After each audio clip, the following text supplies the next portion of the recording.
Angry young man doctor সার্থক সেনগুপ্ত অর্থাৎ অভিনেতা মৈনাক ঢোল, মিঠি ঝোড়ায় স্রোতের হাজব্যান্ড। শ্রোতা সার্থকের রসায়ন দর্শকরা বেশ পছন্দ করেন। বহুবার তো গুঞ্জন শোনা গিয়েছে স্বপ্নীলা আর মৈনাক নাকি বাস্তবেও প্রেম করছেন। এখন পর্দায় অবশ্য দুজনের রোমান্স কমে মান অভিমানের পালা চলছে। ধারাবাহিকের ডাক্তার বাবার ছেলে সার্থক নিজেও ডাক্তার, বাবার সঙ্গে মতের অমিল প্রায়ই হয়। বাস্তবে অনেক ছোট বয়সে বাবাকে হারিয়েছিলেন মৈনাক। মা অনেক স্ট্রাগল করে ছেলেকে বড় করেছেন। জানেন মৈনাকের কেরিয়ারের শুরুটা কিভাবে হয়েছিল? ব্যাকগ্রাউন্ড ডান্সার থেকে হয়ে উঠেছেন সিরিয়ালের নায়ক। এই প্রফেশনটাকে বেছে নিলেন কেন?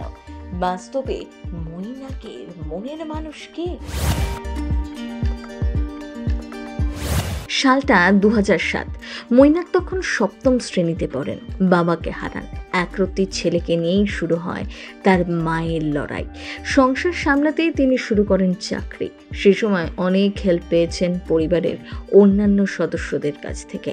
ছোট থেকে মৈনাকের নাচের প্রতি খুব আগ্রহ ছিল। আয়নার সামনে দাঁড়িয়ে একা একাই নাচ করতেন।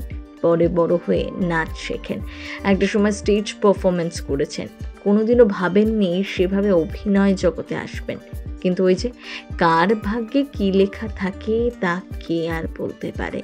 মৈনাক হসপিটালিটি ম্যানেজমেন্ট নিয়ে পড়াশোনাও করেছেন, চাকরিও করেছেন কয়েকদিন, কিন্তু মনের শান্তি পাচ্ছিলেন না।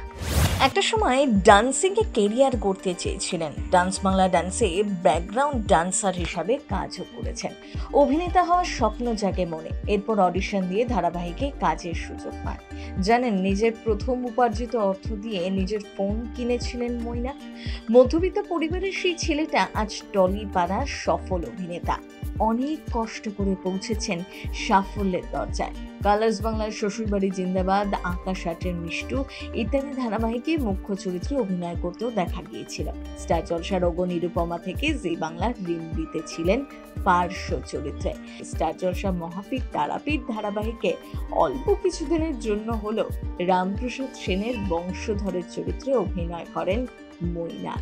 এখন তো মিঠি ঝোড়ার অন্যতম জনপ্রিয় জুটি শ্রোত আর সার্থক। ধারাবাহিকের সার্থক সেনগুপ্ত একজন ডাক্তার। একটা সময় যখন রাই আর অনির্বাণের প্রেম বিরক্তি ধরিয়েছিল দর্শকদের মনে, তখন শ্রোত আর সার্থকের টানেই মিঠি ঝোড়া দেখতেন অনেকে। এখনো এই জুটিকে বেশ পছন্দ করেন দর্শকরা। স্রোতের সাথে সার্থকের মান অভিমানের পালা চলছে। দুজন আলাদা আলাদা থাকছে। বহুবার গুঞ্জন উঠেছে পর্দার স্রোতের সাথে বাস্তবেও প্রেমের সম্পর্কে জড়িয়ে পড়েছেন মৈনাক।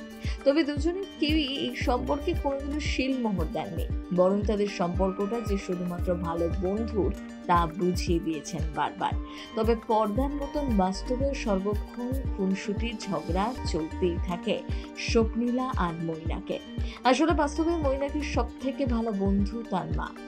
মাকে জীবনের সমস্ত ওঠাপড়ার পাশে পেয়েছেন মৈনাক। একটা সময় প্রেম করতেন, সেই সম্পর্ক ভেঙে যায়। তারপর থেকে এখন নিজেকে সিঙ্গেল বলেই দাবি করেন টলিপাড়ার হ্যান্ডসাম হিরো মৈনাক ঢোল। আচ্ছা, আপনাদের কেমন লাগে মৈনাককে? মিঠি ঝোড়ার আগের বদমেজাজি সার্থক নাকি এখনকার রোমান্টিক সার্থক? কাকে বেশি পছন্দ? অভিনেতার জন্য আমাদের কমেন্ট বক্সে একটা মেসেজ দিয়ে যান। প্রথম বাংলাকে।